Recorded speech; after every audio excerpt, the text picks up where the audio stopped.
Hey everyone, this is the Lunar Army / Legendary, and wanted to show you a quick and easy way to grind a lot of money in Phasmophobia.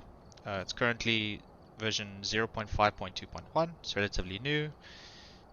It's like mid-March 2022, so things might change. And the purpose of this is I have a couple of friends who enjoy playing Phasmophobia, but they always struggle with the higher difficulties and dying more than actually making money. And I usually supply all our games with all the resources that we need because I do a little bit of grinding using single player. So I'm just going to quickly show off how I do that with as minimal risk as possible and maximize profit. And basically, we're changing Phasmophobia into cameraman game. So what you need to do is go to single player, select a job. I like to do Tanglewood, but you can use any of the other maps that you prefer. I wouldn't recommend a large map like Asylum or High School. So Tanglewood or Willow are the two ones that I usually grind, but I just do Tanglewood because it's really, really small. Set it to Nightmare, and there's a few reasons why we do Nightmare instead of Professional. The main reason is you are usually guaranteed a cursed item, and you only need to get 2 evidence types, so you don't have to spend as much time in the house as possible. So select Nightmare Tanglewood, and then you basically don't need to add anything to your starting equipment list, because the whole point of this is we're going to grind as many games as possible, and if we don't get the ghost identity every single time, that's okay, because we are playing cameraman. We're going to get as much evidence as possible. We're going to try and take a jab at what the ghost is, but that's not the optimal play. So, like I said, you don't need to add everything to do the grind, but the one thing I like to add is salt, because you can get photographs of footprints, and it's also a very easy way to identify the wraith. So I usually bring salt with, and I'll just keep everything else. And the reason for this is if I die, I only lose 1 item's worth of money. Everything else you get every single time you play. Okay, so just pick salt, we ready up, and we start.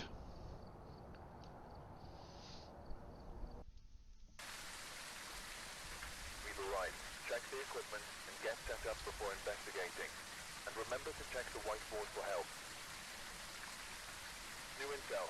Reports of light switching. Possibly harmless, but be careful out there. Okay, it's just waiting for him to finish talking.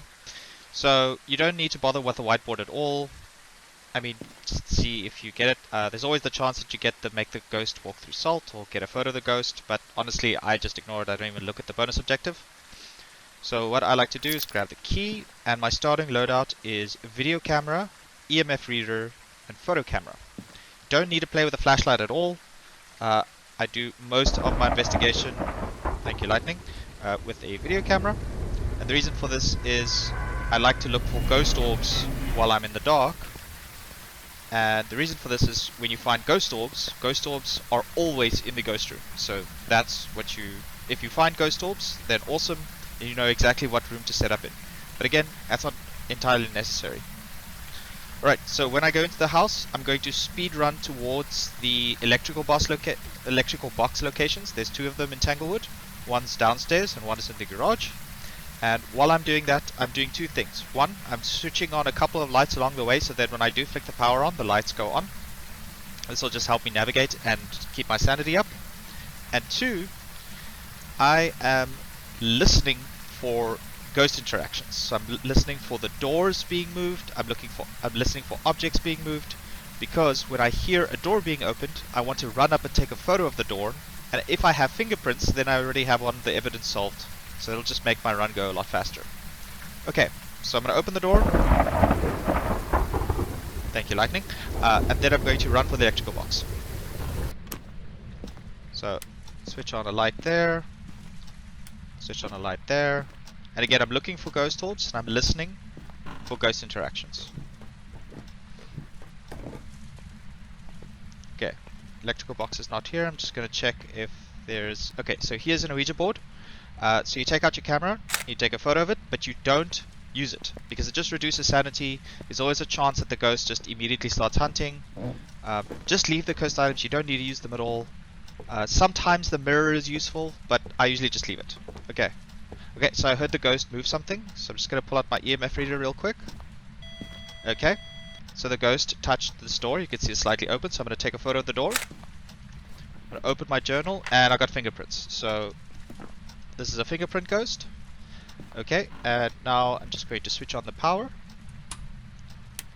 And now I need to figure out where the ghost room is. It kind of looks like it's either this little room here, or it's the garage. Okay, so I'm just going to keep listening for ghost interactions. But the other thing I want to do is, as soon as I hear something, I just pull out my EMF reader. Okay, so I got EMF 5. So we got a fingerprint and EMF 5 ghost. This is actually a really good run. Okay, so I've got my 2 evidence types. So the next thing I need to do is I'm basically going to look for the bone. So there's always a bone in every playthrough. So here's the bone. Here you can see it. You take a photo of the bone, and then you pick it up, pressing E. And as you can see now, I have 3 things photographed. So the last 2 ones is going to be an interaction, and then I'm going to do footsteps. So what I'm going to do at this point is I'm going to switch on a couple more lights. I'm going to drop my EMF reader here. I'll set up the camera, although I don't really need it. And then I will drop the camera somewhere obvious so I can pick it up very easily. Okay. Cool. So now I'm going to leave the house. And normally at this point I would grab these 3 items up here, so Spirit Box, Ghost Writing Book, and the dots, and set those up. But since I know what the other 2 evidence are, so I'm just going to grab salt and and just for clarity I'll also just grab a dots to show you what I do with it. But it's really, really simple. If you're still looking for evidence, just grab those other 3, set them up, and then obviously suss the ghosts out to talk to you. Okay, so now I'm going to go for footsteps photos. So I'm going to put some salt down in a line like this, and then I'm going to toss out the UV to cover the salt like that. And then normally with the dots, I just put it in view of the camera or the video camera like that to look for the dots projections. Okay, so now I'm just kind of waiting out for the ghost, see if it starts walking through the salt, and then I'm also listening for the interaction photo. So let me pick up my EMF reader again. So waiting for the ghost to touch something, hopefully not a door, because I know it's a fingerprint ghost, so I don't want to get another fingerprint photograph. So let's just wait for the ghost to do its thing. Wow, lightning is crazy.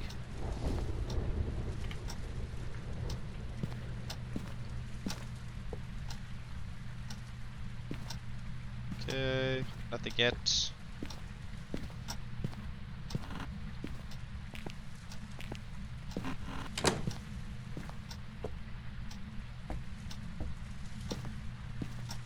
Wow, so went from a really good run to a very boring one now, because the ghost is literally not interacting with anything. Let me switch off some lights, maybe that'll get it doing something. So the other advantage of playing like this is, one, you could grind out these Tanglewood games very, very quick, so you can get a lot of money very, very quickly. I think you can, if you speed run this like I do, I'm running this really slowly now, but usually when I speed run this, I usually get all 5 photographs done, plus a very, very good guess at what the ghost is in under, let's say, 6 or 7 minutes. And by playing this really, really quickly, you reduce the amount of time you spend in the house, you reduce the amount of sanity that you lose, and you basically reduce the amount of hunts that the ghost will actually do, even on nightmare difficulty. The ghost won't hunt as often if you constantly just speed run through the building. So you can grind out games really quickly. The downside is you're not playing the game to its true potential. You're not really figuring out what the ghost evidence is. You're basically just grinding it for money. But like I said, I usually play in like a large group of 4 people, and we usually end up dying a lot, and it gets really annoying when you lose all your equipment in every single hunt or every single interaction or playthrough. So this is a really fast, easy way to make a lot of money with minimal amount of risk. Okay, at this point it looks like the ghost is completely quiet. Usually it would interact with things and I would get that interaction photo. I didn't grab it earlier because I was afraid I'd get another fingerprints one. So basically the 2 remaining photos on my camera would be an interaction photo, and the other one would be the footsteps photo. And with 5 photos and 2 evidence types, you could basically leave now and take a very good guess at what the ghost is. So if I just open my journal and I go to evidence, so I know it's EMF 5 and I know it's fingerprints because obviously I saw EMF 5 and fingerprints is 3. So now I can basically take a very good guess on what the ghost could be. So it's between Jin, Goryu, Obake, and Myling. Since the ghost is quite active and it actually switched the power box on at some point, I think this might be a Jin. But again, this is not important. The most important thing is getting as many photos as you can, getting the bone, and then leaving the house before you get hunted and you get killed. So I think I'm gonna stop that there. And I got a bonus objective, which is also pretty nice. So let's see what the result was. Okay. Welcome back.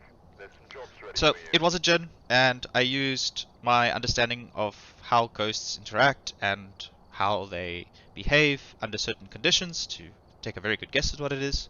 But as you can see, I now made $200 in 7 minutes. And again, this is me talking over this video to explain how this technique works.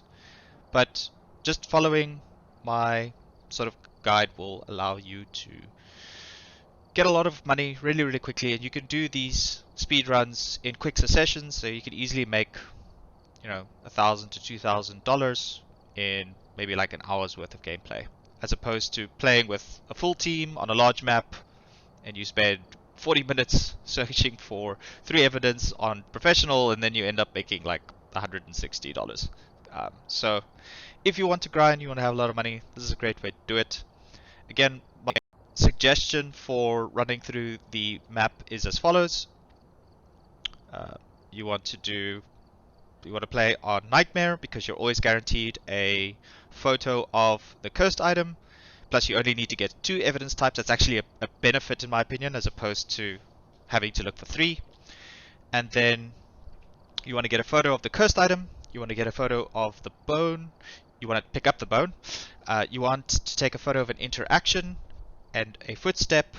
And if you have fingerprints, you're quite lucky. You can get a photo of fingerprints right away. But otherwise, you can get a photo of the ghost or any of the other photo types out there. And always leave yourself like a spare blank photo because, sometimes that happens. Okay, so that's pretty much it. Just follow this technique, and I'll also do a little bit of a write-up on Steam, so go a little bit more detail on things. So thank you very much, and shameless plug, if you like using the or if you don't like using the in-game book, I've also written an app called Ghost ID. You can take a look at it. It's on the Steam guide. I'll also link it in the video. So I've also made some tools to help you play this game a little bit more efficiently and more effectively with your friends. But of course, you don't need to use it if you like the in-game journal. Go right ahead and use that. Okay, that's pretty much it. Hopefully you find this helpful. And now you can grind Phasmophobia games very, very quickly and have lots of money. Gotta make bank. Alright, thank you very much. Cheers.